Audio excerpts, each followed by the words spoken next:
하는 영역이 봉사활동 수준으로 머물러 있었기 때문에 자체가 약간 충돌도 있고 그래서 그런 것들을 해소하는 한 방법이 저희가 자치회가 주민 자치 계획을 수립하고 마을 총회를 개최하는 그것이 그 읍면동작의 총회를 개최할 수 있는 것은 대표성을 확립할 수 있는 가장 큰 역할이다. 그리고 이런 그 총회를 개최하게 되면은 저희가 뭐 몇 사람의 의견이 아니라 상당히 많은 다수의 의견이 결집된 내용들이 마을 계획에 반영되기 때문에 그때 가장 많이 활용되는 방법이 원탁회의라는 방법을 통해서 그런 회의를 진행한다 하는 말씀을 드리겠습니다. 주민자치에 대한 재원 확보 계획은 저희가 이제 우선적으로는 그 균등분 주민세 재원을 활용하려고 합니다. 저희가 이제 개인 그 균등한 주민세가 금년도 같은 경우 보면 제가 보시면 한 14억 정도 됩니다. 14억에서 저희가 그 이제 앞으로 한 개의 동의가 이제 증설되면 읍면동당 한 1억 정도 되는데 우선 그 1억을 다 할지 50%만 할지 모르겠지만 우선 그 재원을 주민한테 좀 환원해주는 그런 주민들이 자체적으로 계획을 수립하고 하는데 먼저 쓸 수 있도록 주민청회하고 자치계획 마을계획이죠 수립하는데 먼저 쓰도록 하고 그다음에 그 세종시 같은 경우에는 이제 그 자치분권 특별회계를 아예 별도로 설치해서 그 특별회계 개정을 통해서 균등한 주민들뿐이 아니라 참여예산 제가 금년도 같은 경우에 한 23억 빼고 내년도 한 40억 정도 이렇게 계획을 하고 있는 것 같은데요. 그런 예산들 그다음에 또 법인분 또 그 주민세가 있습니다. 이런 부분들을 이제 주민들이 내는 돈을 그쪽 주민들이 직접 활용하게끔 하는 방안들을 재정 방안으로 생각하고 있고 중앙에서는 지금 현재 재정 비율이 8대2 정도, 뭐 세금 전체로 거치면 80%를 중앙 정부가 가져가고 20%를 지금 지방에 배분하는 형태인데 그걸 이제 7대3 정도로 이렇게 하겠다 하는 계획이 있는데 여기까지가 저희가 설명드린 그 풀뿌리 주민자치 실현을 위한 주민자치의 전환에 대해서 지금까지 추진 사항에 대해서 말씀을 드렸습니다. 두 번째로 시민과의 소통에 대한 운영, 시민 원탁회의에 대해서 말씀을 드리겠습니다.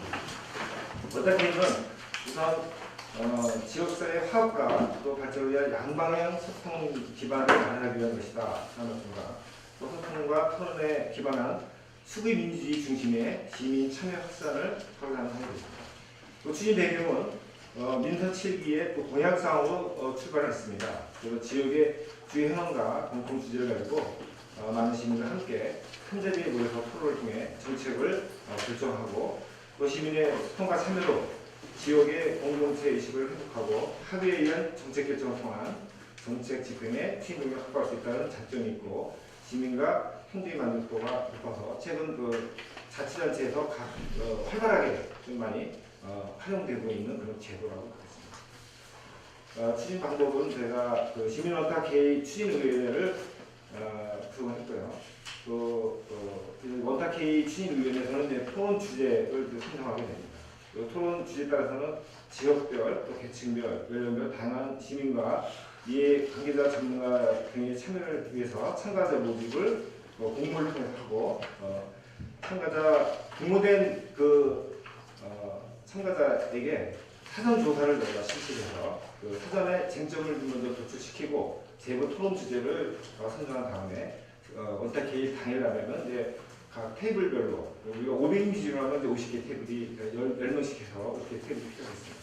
그래서 이 토론 진행을 하는데 제가 그 포실리테이터라는 이제 그 조종자입니다. 그 별도의 교육을 좀 받은 조종자인데요. 이런 진행자와는 다르게 10명이 골고루 의견 개진할 수 있고 또 그 중에는 그 빅마우스도 있고 또 이제 그 스몰 마우스도 있어요. 그래서 소심한 사람도 있기 때문에 다 동등하게 의견을 개진시킬 수 있도록 그걸 유도해주는 진행자를 저희가 퍼실리테이터와 함께 진행을 시키게 되겠습니다. 원탁 회의 당일에는 테이블 토론과 전체 토론을 동시에 진행해서 그 전자투표 방식으로 진행하죠. 그래서 저희가 결과를 도출합니다. 지금까지 그 추진이라고 말씀드리면 저희가 지난해 12월 31일 날 그 시포시 시민 원탁회의 운영에 관한 조례가 제정이 되었고 금년도 3월 29일 그 제2대 추경시에 예산을 저희가 반영해서 또 4월 18일 날까지 저희가 원탁회의 추진위원회 구성을 완료했습니다. 저희가 지금 이제 5월 중에 재선정원의 2차 공고를 현재 준비 중에 있고 선정이 되면 제가 이제 참가 모집을 6월 중에 하고 7월 중에 사전조사 및 그 퍼실리테이터 아까 말씀드린 조정자 그 모집 및 교육을 통해서 제가 현재 예정은 그 8월 24일 날 진행하려고 예정을 하고 있습니다. 그래서 제가 이제 퍼실리테이터에 대한 부분은 제가 지난해에 30명 정도 제가 양성을 했고요. 그리고 올해 또 31명 정도가 지금 현재 교육이 진행되고 있습니다. 그래서 60명이면 그 중에서 이제 다 활용은 못하겠지만 왜냐면 이제 이런 경험이 있는 분들이 또 진행을 해야 되기 때문에 저희가 또 외부에서 경험 있는 사람들이 일부 섞여서 우리 김포시에서 교육을 받은 사람들하고 같이 해서 이번에 진행을 하게 되면 다음부터는 이제 그분들이 더 이런 그 각 자치센터별로 뭐 100명 단위, 200명 단위, 또는 뭐 300명 단위 이렇게 그 원탁회의가 진행될 때 활용할 수 있는 그런 상황이 됐습니다. 제가 8월 24일로 이렇게 개최 시기를 우선 잠정적으로 잡은 거는 원탁회의가 진행이 되고 났을 때 거기서 나온 그 결정된 어떤 사항들을 내년도 반영할 수 있는 부분들을 예산에 반영하기 위해서 저희가 9월달부터 예산을 또 예산 편성을 하거든요. 그래서 이제 그렇게 준비했습니다. 그리고 찬성은 저희가 우선 이제 그 시민회관 그 실내체육관하고 저쪽 장기동에 있는 두 군데를 검토하고 했는데 우선은 시민회관 실내체육관이 면적이 바다 면적이 600제곱미터입니다. 이 테이블 하나가 차지하는 면적은 테이블인데 뭐 한 4제곱미터인데 옆에 의자까지 포함하면 한 12제곱미터가 필요하기 때문에 이게 600제곱미터면 딱 50개의 테이블 들어갈 수가 있습니다. 진행이 가능하고 저쪽은 1000제곱미터이기 때문에 좀 더 좀 여유가 있는데 양쪽에서 다 가능하다 그런 말씀드리겠습니다. 진행 방식은 저희가 첫 해니까 우선은 뭐 500인 원탁회의를 이제 시장님께서 그 공약상으로 하셨는데요. 꼭 500인일 필요는 없지만 500인이 가능하면 이제 그 실내 수준하고 그 이런 우리 예산 편성을 할 때 이제 용역 줄 때나 이것을 운영하는 데 필요한 재원이 이제 가장 그 기본적인 그 실내 수준에도 좀 어느 정도 접근하면서 뭐 할 수 있는 금액적으로 좀 적당하다라고 보는 게 한 500인이고 뭐 굳이 그렇게 500까지 안 가도 되는 거는 뭐 100인이나 뭐 이렇게 200인 그런 그 분야가 이렇게 딱딱 설정되어 있는 분야는 그렇게 될 것 같고요. 그리고 최근에는 이제 뭐 광역시 같은 경우에는 보통 뭐 1000인 뭐 이렇게 어떻게 그건 이제 실내 수준 좀 더 높이게 좀 더 많이 들어갑니다. 그리고 진행 방식은 저희가 한 4단계로 진행되는데 첫 번째 1단계에서 이제 입론을 해서 각 10명의 테이블별로 모든 사람이 의견을 개진하고 그 개진자 의견들을 이제 다시 그 전체가 공유한 2단계로 테이블별로 공유하고 그리고 그 3단계에 가서는 상호 토론을 통해서 그것이 그 상향식으로 이제 또 우리가 각 그 테이블에 설치된 컴퓨터가 있고 웹처럼 시스템이 되어 있기 때문에 컴퓨터가 있고 또 전자투표 방식이 있습니다. 딱 누르면 이게 올라가는. 그래서 4단계에서는 이제 투표를 해서 각자 테이블에서 의견 이쪽 1번 테이블과 50번 테이블에서 의견된 내용들이 다 외부부터 해서 다 그대로 시시각을 뜨고 그것이 이제 또 그걸 모든 걸 다 담아갈 수가 없으니까 투표를 하는 방식으로 하면은 투표대로 선정해서 다시 의견을 만들고 다시 진행시키고 이런 식으로 하는 상황입니다. 회의에서 도출된 결과에 대한 조치는 저희가 언택회의 추진 의견을 통해서 정책사업의 우선순위를 먼저 좀 정하고 예산 확보집을 해란조사하고 논의해서 진행하겠다는 말씀드리겠습니다. 향후 그 운영 방향에 대해서는 저희가 올해는 이제 처음으로 실시하기 때문에 저희가 뭐 준비는 충분히 하겠지만 이 부분에 대해서는 이제 피드백이 반드시 필요할 거로 봅니다. 피드백을 하고 저희가 그런 내용들에 대한 전략적으로 분석을 해서 우리 앞으로 의사개진을 하는데 다른 데서도 이런 방식이 좋다면 많이 활용할 수 있도록 그렇게 유도해 나갈 것 같습니다. 이상으로 특권에 대해서 제가 설명을 간단히 마쳤습니다. 장충민 주민자치회가 시작된 지가 얼마나 됐어요? 우선 13년도부터 시작했습니다. 그게 언제까지 하는 게 나와 있습니다. 네, 뭐 그거는 언제까지라고 하는 건 없고요. 네. 저희가 이번에 주민자치회로 전환하면 거기는 지금은 이제 시범 지역으로 되어 있는 거고요. 네. 해양에서 하는 게 두 가지가 있는데 이제 시범 지역으로 해서 하는 게 있고 네. 그냥 그 각 지자체별로 그냥 자치회를 하는 데도 있습니다. 근데 거기는 이제 시범 지역으로 해서 하는 거기 때문에 우리가 그냥 시범 지역으로 그냥 놔둬도 되고 그냥 자치회로 있는 겁니다. 거기는 우리는 12개만 전환시키면 돼요. 네. 거기에 대해서 어떤 그 데이터가 나온 게 있습니까? 그러니까 시군지역을 하면서 주민자치에 대해서 어떤 모델이 나왔다든지 아니면 하면서 개선해야 될 부분이 나왔다든지. 양천 같은 경우는 이제 시범지역으로 갔는데 지금 이제 아주 성공적이었다 이렇게 말씀드리기는 어렵습니다. 현재 지방 그 자치법 상에 주민총회를 개최한다든지 또는 마을 계획을 수립한다든지 이런 부분에 대한 어떤 권능이 좀 주어져야 되는데 그런 자치회로 가는 상황에서 그런 권한이 존재하지 않기 때문에 거기는 처음에 뭘로 시작을 했냐면은 행안부에서 시범사업이니까 이제 공모사업에 응할 수가 있거든요. 그래서 이제 그 안전마을에 대한 그 공모사업으로 안심마을에 대한 이제 공모사업에 이제 선정이 돼서 그걸 진행을 해왔는데 그 외에 또 우리 지금 현재 우리 자치위원회에서 하는 것들이 주로 뭘 하냐면은 프로그램 운영을 하고 있습니다. 적게는 15개에서 많게는 뭐 한 40개까지 프로그램들을 운영하는데 주로 그 프로그램을 운영하는 거에 포인트가 맞춰져 있다는 거죠. 그리고 이제 양천 자체도 마찬가지고 주로 프로그램 운영을 이제 하고 있고 거기에 안심마을에 대한 이제 사업을 했는데 이게 이제 주민자치 위원이죠. 그 위원들이 아까 제가 말씀드린 어떤 사업을 결정할 때 내가 대표성을 갖고 민주성을 가지려면 마을 총회에서 인정을 해줘야 되는데 마을 총회를 개최할 수가 없었다고.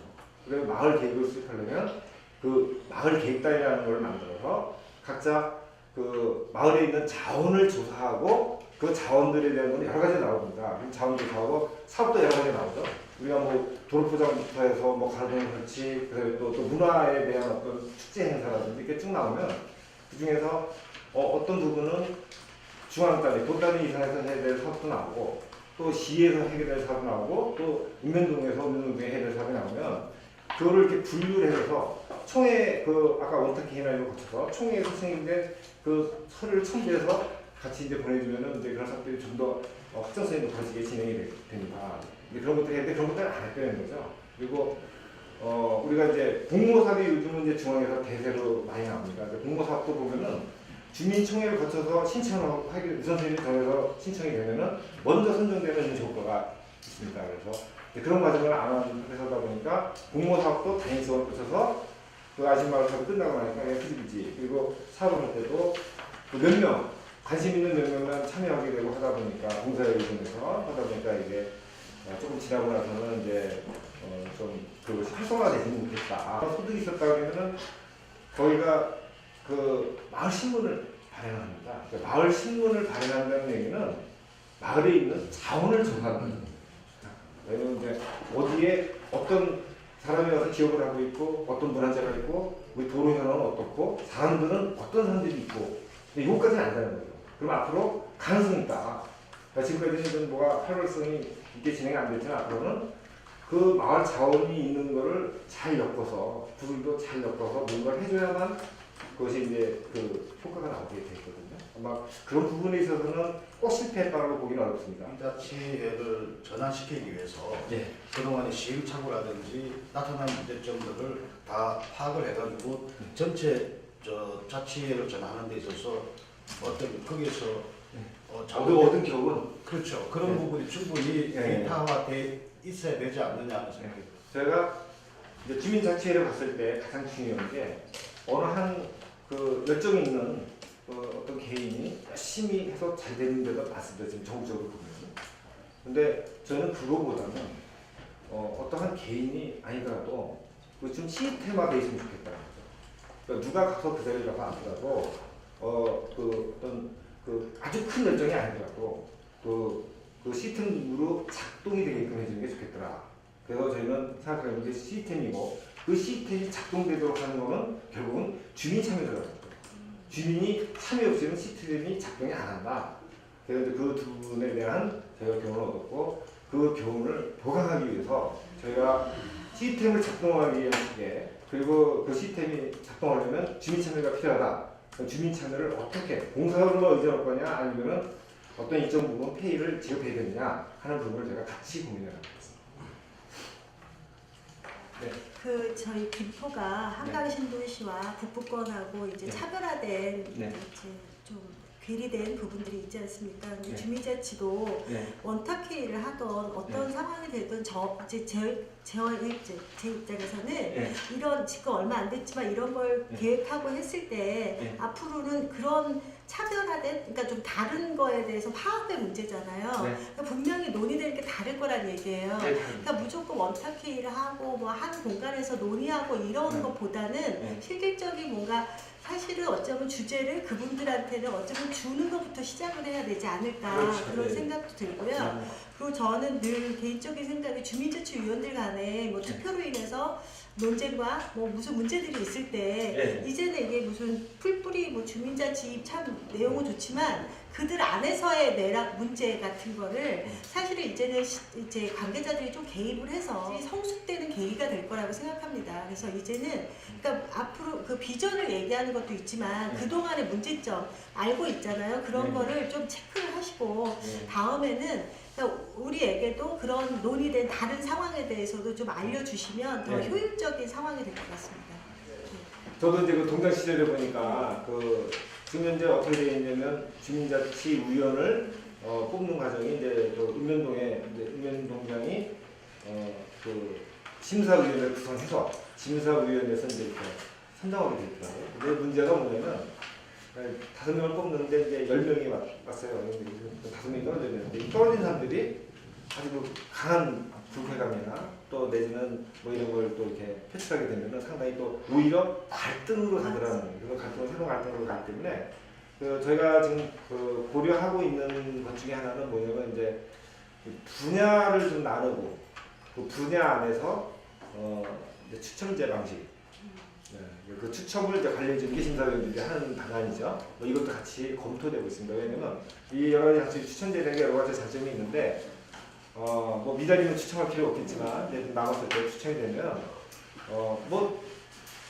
능력은 어떤지 모르지만 뭐 물론 이제 더 능력 있는 사람이 떨어질 수도 있죠. 하지만 이제 그 순환의 효과가 있다. 자연스러운 순환의 효과가 있다.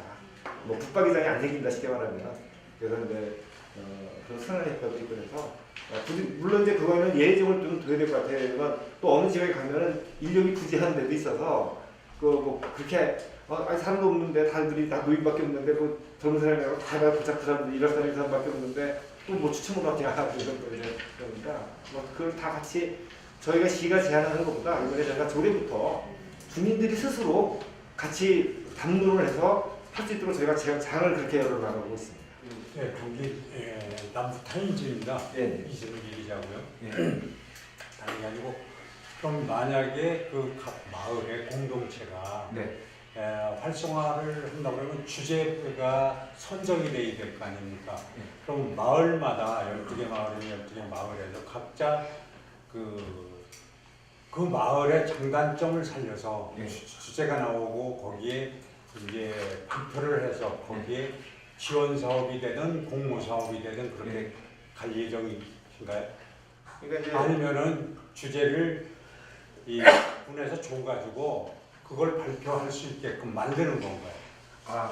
예. 그게 뭐냐면 이제 처음에 지금 이제 저희가 이제 올해는 조례를 우선 준비가 돼야 그 조례의 법적 근거에 의해서 이제 법적 그 지위를 갖고 자치회로 전환하게 되고요. 그러고 전환이 된 후에 제일 먼저 해야 할 일은 우선은 이제 주민자치회를 구성하게 되고 그러면 주민자치회가 새로 이제 구성이 되면 아까 구성할 때 아까 우리 이사님께서 말씀하신 대로 그런 부분들 자의원들을 이제 그런 부역함이 생기지 않게 우리가 구성하는 것도 중요한 요인이고 그리고 마을 계획이나 이런 거의 수립은 저희가 이제 초창기에는 우선은 첫 해에는 수립할 수 있는 예산을 주는 거죠. 거기에 그쪽에 그것이 잘 됐다 못됐다를 저희가 따지지 않으려고 합니다. 일단은 주민자치에 그 책임성을 다 그것이 뭐 많은 금액을 주지 않기 때문에 처음에는 그 돈을 아까 말씀드린 중요한 주민세의 일정 부분 뭐 3천만 원이 됐고 5천만 원이 됐고 뭐 그 부분에서 이렇게 해서 주민청약하고 말계획을 수립할 수 있는 여건을 드리고 거기서 이제 사업이 그 선정이 되면 주민들이 담론을 해서 마을계획이나 자치계획을 수립했을 때 여러 가지 사업에 대한 것도 분야별로 또 알 거 아니에요. 그럼 그 분류까지 다 되게 돼 있을 겁니다. 아마 그렇게 되면. 그래서 뭐 중앙에 건의할 거, 또 뭐 도에 건의할 거, 시에 건의할 거, 자체적으로 해결해야 될 거, 그다음에 또 공모사업에 의무할 거 이런 것들을 분류가 딱 되면 그 다음번에 이제 예산을 줍니다. 그러니까 직접 주민자치에 할 수 있는 예산도 그 다음에는 예산을 줘서 그것이 이제 약간 금액을 뭐 이렇게 딴 데도 보면 오히려 많이 주면 실패하다. 그냥 적정량을 계속 줘가면서 그걸 저희가 이제 넓혀나가는 그리고 특별하게 설치나 이런 것이 되면은 나중에는 이제 일정 부분은 뭐 동해할 건 동해서 하고 금액을 하고 또 시에서 직접 집행해야 될 것들은 금액이 크거나 또는 뭐 전문적인 기술 요합을 하는 거는 또 자치에서 하기가 좀 어려운 것도 있거든요. 우리가 그렇게 해서 하려고 하고 있습니다. 처음에 시작할 때는 30만 원이든 50만 원이든 기본을 준다는 뜻이고요. 예. 그리고 나중에 선정을 돼서 뭐 1, 2, 3등의 금액이 다르다든가 아니면 지금 말씀하신 중에 그 차이가 없거든요. 제가 듣는 거는. 그랬을 때 선정이 되거나 했을 때 금액 차이가 나오는 건가요? 공동으로 또 똑같이 주는 건가요? 선정이 되면 금액 차이가 나게 돼 있어요. 그게.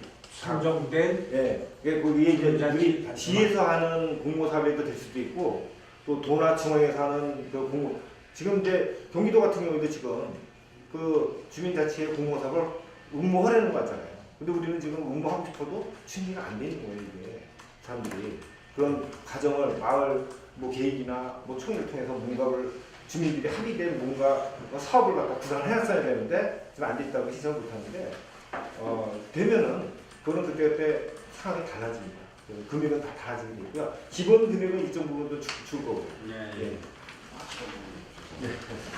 그 시민 원탁위가 제일 처음 이제 나오게 된 게 신도시에서 하느님 교회 그 민원 때문에 시장님이 이제 그 민원 현장에서 시장이 당선되면은 500인 원탁위를 해서 이 문제를 이제 논의하겠다 이렇게 해서 원탁위라는 말이 나왔는데 지금 이제 그 과장님 말씀하시는 걸 보면은 이제 민원 사항이 아니라 정책 사업에 이제 우선순위를 두고 논의를 한다고 말씀을 하셨거든요.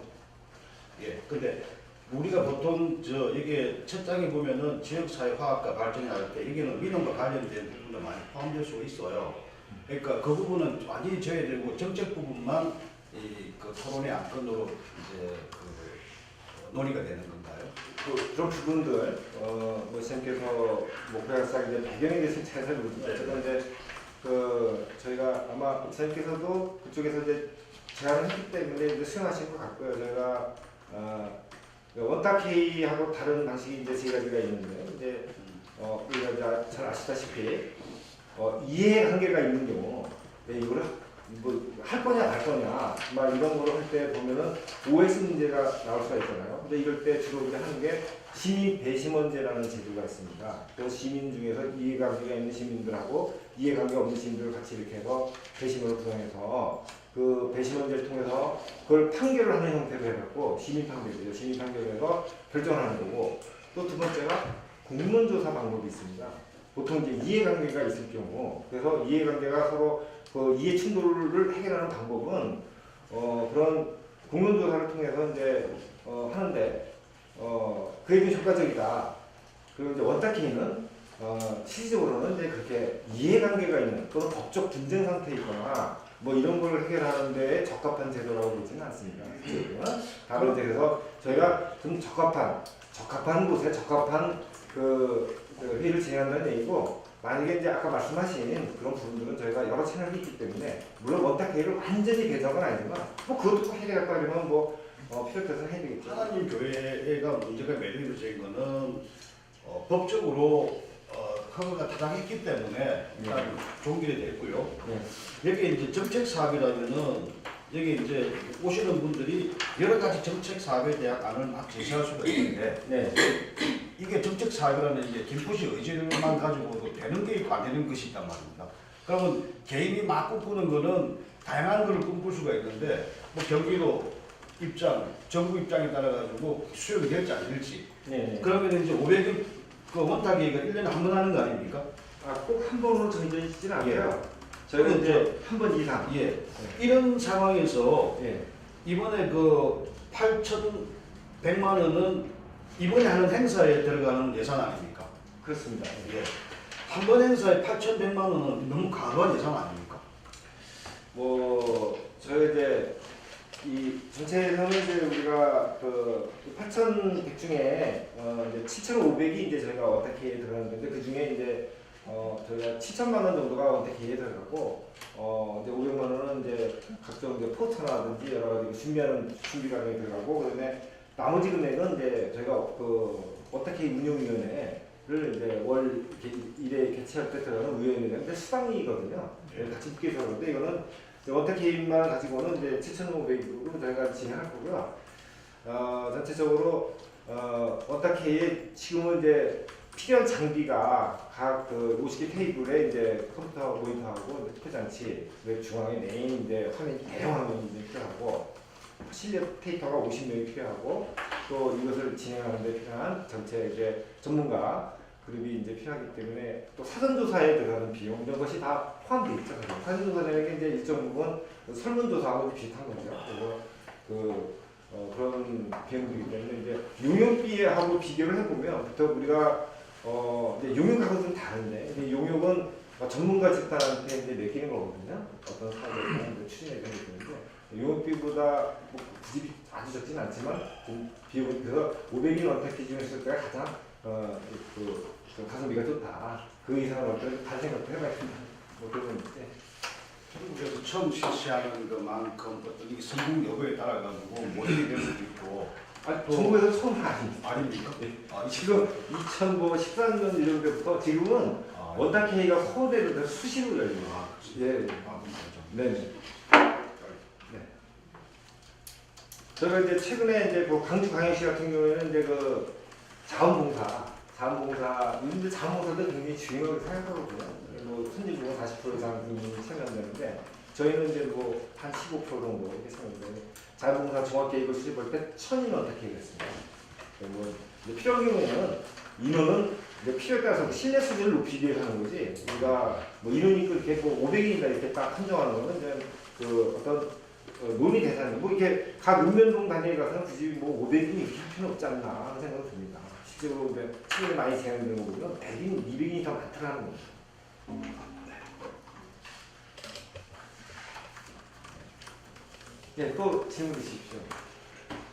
질문이 없으시면 제가 저희 브리핑 잘한 걸로 알고 이렇게 마치도록 하겠습니다. 네, 수고하셨습니다.